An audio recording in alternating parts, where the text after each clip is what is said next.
Tyson Fury did everything possible to avoid a meeting with Oleksandr Usyk, and you can congratulate the Gypsy King, he succeeded. Instead of the fight of the decade between the two best heavyweights of our time, we will soon witness the Ukrainian champion defending his belt against Daniel Dubois, a strong and young boxer from the top 15 of the heavyweight division.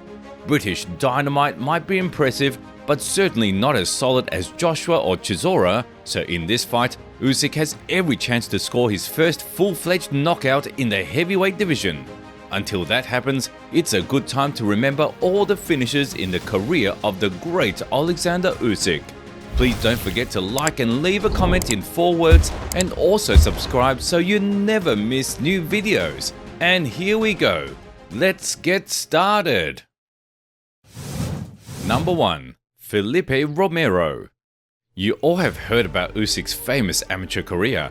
Besides humiliating almost all top European boxers in various major competitions for many years, the Ukrainian visited the Olympics twice, bringing home a gold medal in 2012. Fulfilling the dream of many athletes, Oleksandr began his career not as a professional boxer, but as a semi-professional, and in the heavyweight division no less.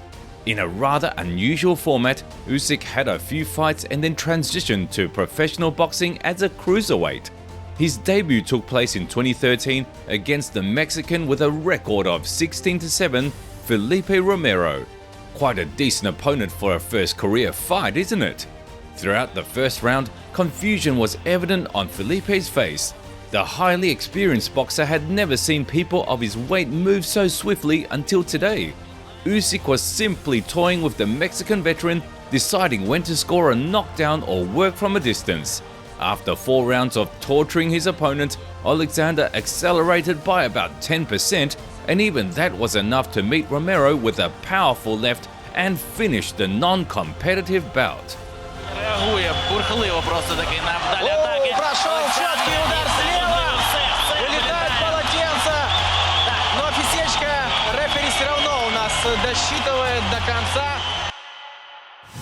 Number 2. Epifanio Mendoza. Do you know how to tell that big bets are being placed on a boxer? In their debut, they're matched against an opponent with a non-negative record. It's a primitive but very accurate measure. Usually when someone is just starting out, they face opponents whose record you can't even look at without shedding tears, but Oleksandr Usyk wasn't given an easy path. They immediately lined up once successful veterans for him. One such opponent was Epifanio Mendoza, a native of Colombia who had already fought 50 times in his career. Mendoza shifted from foot to foot like an old well-fed cat. He lazily threw light punches and didn't even commit to his right, seemingly afraid of overexposing himself. However, even without that, Usyk found gaps in his opponent's game. He peppered him with jabs and much faster than in his previous performance, began to take control. In the second round, punches from the Ukrainian rained down on the Colombian like jabs, and Epifanio couldn't stay on his feet. As if waking up from a dream, he decided to be more aggressive, for which Usyk punished him with a heavy left and sent him to the canvas. In the fourth round, the Olympian stopped holding back and dismantled his opponent as if he had just walked into a boxing training session for the first time. When Mendoza stopped responding to dozens of punches, the referee stopped the fight.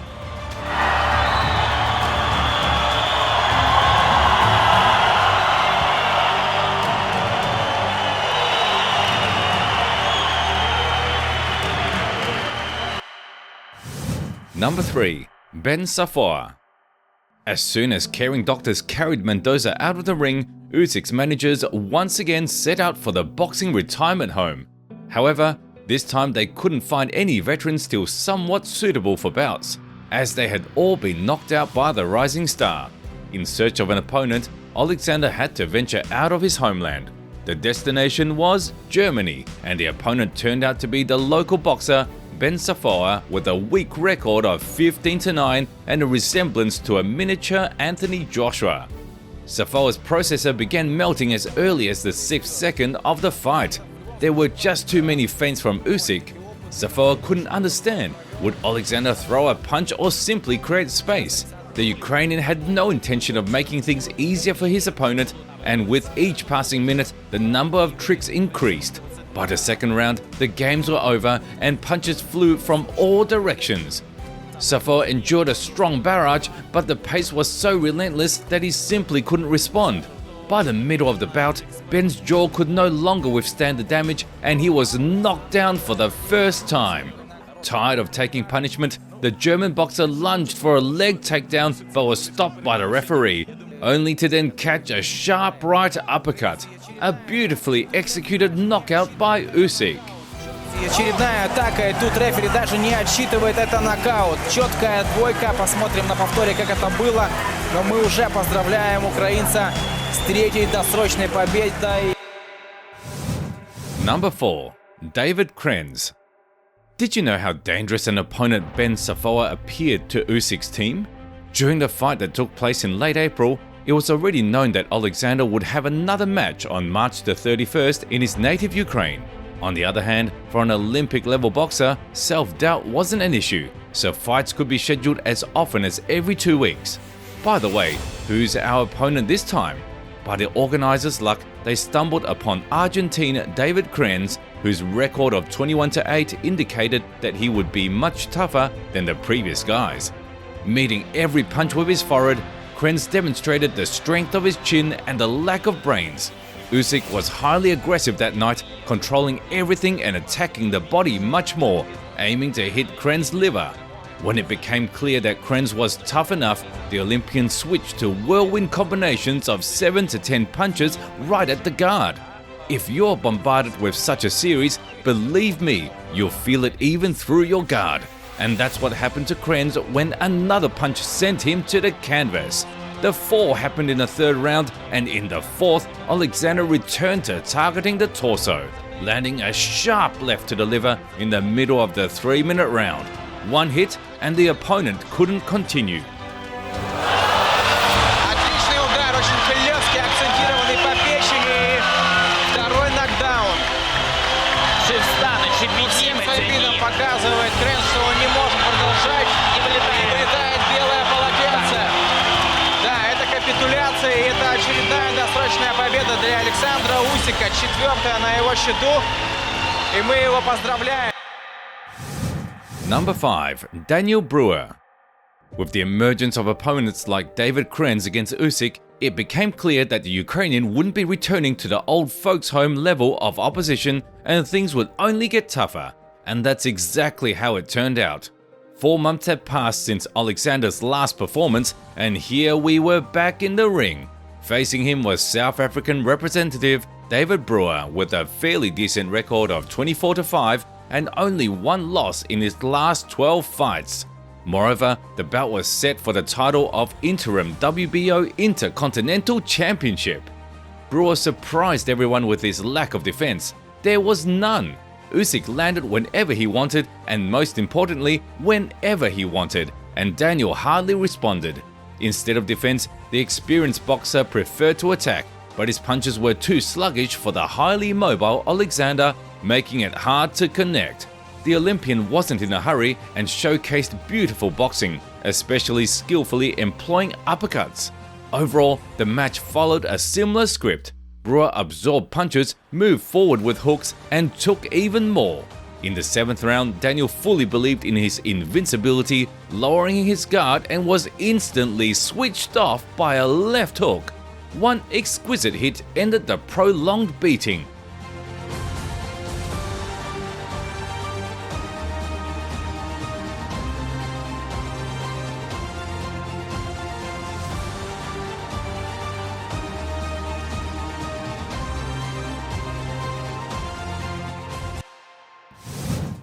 Number 6. Danny Venter. Usyk claimed the championship belt already in his 5th professional bout.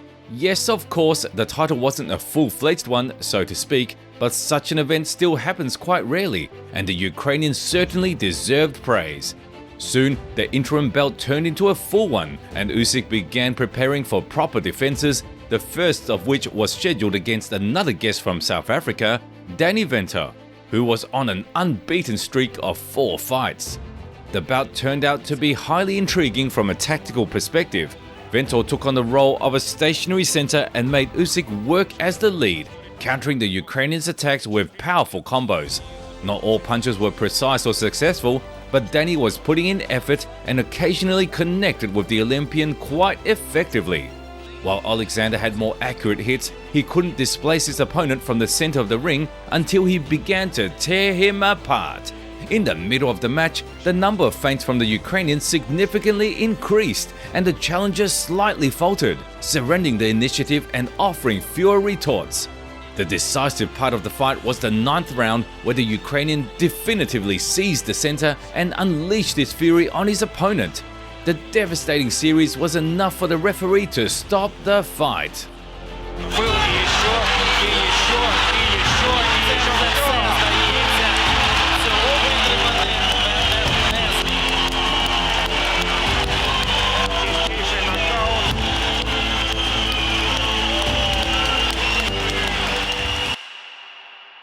Number 7.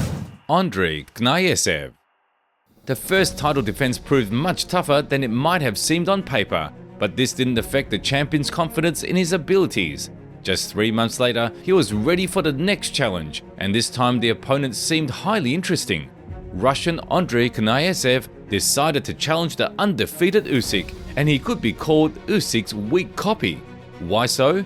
Ignisev had a decent amateur background, though not on par with Oleksandr's, and in the pros he was almost undefeated, more precisely 11-1 in 12 fights. The fighters engaged in a game of cat and mouse, except the cat was the one retreating and attacking its prey with predator-like precision. Ignisev endured a very tough time from the first round, and I can't fathom how he endured so much. Usyk landed his best shots on him in such quantities that any normal person would have been knocked out long ago, but Andre kept moving forward, bloodied and with a swollen face. The difference between the two was so vast that even if Usyk had been reading a newspaper during the fight, Ignisev still couldn't have caught up with him.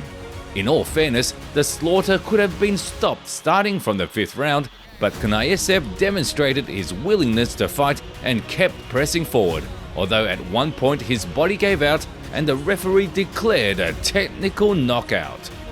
Ждал ее и град ударом сейчас обрушивает на соперника Александр Usyk, и Микки останавливает бой. Да, не упал Князев, но Микки решил, что с него достаточно, и мы не спорим, мы согласны. Number 8. Mueller. If there were those who started doubting Usyk after the closely contested fight with Ventor, his complete dominance over Ignisev made them rethink and return to the ranks of fans. After a few months of rest, the Ukrainian accepted a challenge from yet another representative of South Africa. It's unclear why middleweights from a different continent were so eager to go up against the Olympian, but that's not so important. The third lucky contender was Mueller, who had previously fought for minor titles, including the African Championship. Mueller seemed to show activity on his feet and exchange jabs, almost like Usyk, but the gap between them was like Hollywood and Indian Bollywood. Oleksandr thwarted all of his opponent's attempts to work from a comfortable distance and expertly countered him whenever he made any careless movement. The rounds progressed fairly calmly, and by the third, it seemed that the challenger had somewhat adapted. He stopped eating all the jabs and increased his speed, but one magical combination sent him down.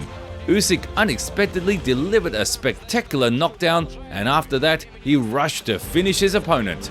First, a razor-sharp left hook refreshed the knockdown statistics, and then a barrage of punches left nothing alive from Mueller. Mueller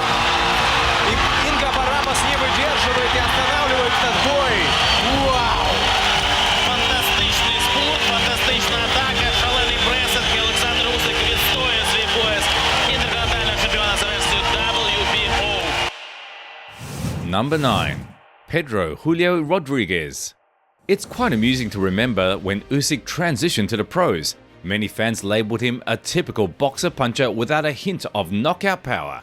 Yet at this point, he was walking with a record of 8-0 with all victories secured via knockouts.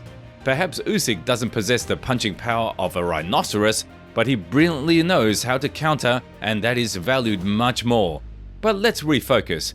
Before the fight for a full-fledged title, there was one last step for the Ukrainian, and his opponent's name was Pedro Rodriguez with a record of 22-1. The Cuban had missed weight and was not eligible for the belt. The contender had a physique reminiscent of Homer Simpson's, but he unleashed his punches swiftly and his chin held up against everything Oleksandr could offer. Pedro emphasized his lead hook and straight, while Usyk almost always found a way to evade the precise strikes and retaliate with a flurry of blows. The Cuban absorbed the champion's combination with an undisturbed demeanor, as if his jaw were made of titanium.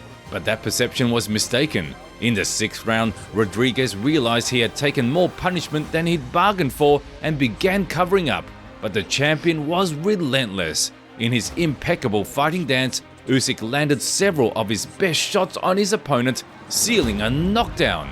The fall occurred toward the end of the round, allowing the challenger to survive. But in the following round, the fierce Usyk tormented him and left him no chances other than to surrender. Более тяжелое падение на этот раз, и тут больше пахнет уже технической победой. Нокаутом. Юрий Копцев останавливает этот бой. Это победа Александра Усика. С нетерпением ждем повторы, как же это было. Number 10. Thabiso Mchunu. Having overcome the hurdle in the form of the massive Cuban, Usyk finally earned his first career fight for a full-fledged championship belt. Since Oleksandr held the status of WBO Intercontinental Champion, it wasn't hard to guess that he would challenge the current king, Krzysztof Głowaski, for the title under the same version. The Pole came with an impressive record of 26-0 and had recently stopped the long-reigning champion Marco Huck, but he couldn't overcome the Ukrainian. Oleksandr disposed of Głowaski, outscoring him 117-111 and took the title home. A mere 2 months break and the champion was eager to face a promising contender from South Africa named Thabiso Mchunu. Over the past few years, Mchunu became the second southpaw on Usyk's path, and this posed some challenges for the champion. It was interesting that a boxer named The Rock breathed down his opponent's neck, but Mchunu's sturdiness and toughness were undeniable. He often caught the champion with a short right jab but struggled with his left-handed punches. While the jab was an issue for Oleksandr, he couldn't fully open up, but as soon as he read the punches and it ceased being a headache, the Ukrainian started claiming rounds. In the 6th, he secured a knockdown. Mchunu shifted to power shots from his left, but he often missed the mark, and Oleksandr continued breaking him down, ultimately finishing the contest with 2 more knockdowns in the 9th round. After going down for the second time, and there's the 3rd knockdown. And now, Zumaretta's going to stop the fight. That does it. So Oleksandr Usyk has a TKO victory over Thabiso Mchunu. A very impressive performance. Number 11. Marco Huck. After a not-so-spectacular but confident victory over Mchunu, Usyk managed to defend his title once again before his life took a 180-degree turn. The World Boxing Series began and the Ukrainian among the champions was naturally invited, being one of the main favorites of the tournament. The participant list was impressive, and at every level the fighters had to showcase themselves better and better, as the weakest were eliminated swiftly. In the quarterfinals, Oleksandr was set to face former champion Marco Huck, who had collected 4 decades of scalps in his career and only succumbed to equally formidable champions. From the very first seconds, Usyk demonstrated the difference between him and Huck. The Ukrainian easily outmaneuvered and outpaced his opponent, unleashing several accurate strikes. The former champion required just a couple of rounds to realize the speed gap between them, resorting to dirty boxing from clinches and launching rapid punches. Usyk quickly grasped where his opponent was aiming and began defending his head in clinches, then continued breaking down Marco with his lightning-fast combinations. At times, it seemed the champion's lid might blow and he could fall or the referee might halt the fight, but Huck kept coming back and fought nearly until the end. However, the 10th round proved excessively taxing. Oleksandr Usyk unleashed an incredibly lengthy onslaught, finally finishing off the former champion. Weaving near the ropes, that left hand to the body caused him to wilt. Again, he's trying to fight his way out of the corner. Uppercut ripping through the middle. Robert Bird poised, taking a close look at Marco Huck. All of his strength being put to the test. Usyk working away furiously. Shots underneath. Robert Bird has stepped in and has waved it off. In the 10th round of this contest, Oleksandr Usyk makes a successful third. Number 12. Tony Bellew. And here it is, the most famous knockout executed by Oleksandr Usyk. After triumphing over veteran Marco in his homeland, Usyk narrowly overcame Maris Breedis, and then in a unification bout for all the belts, he overwhelmed Murat Gassiev to become the undisputed champion.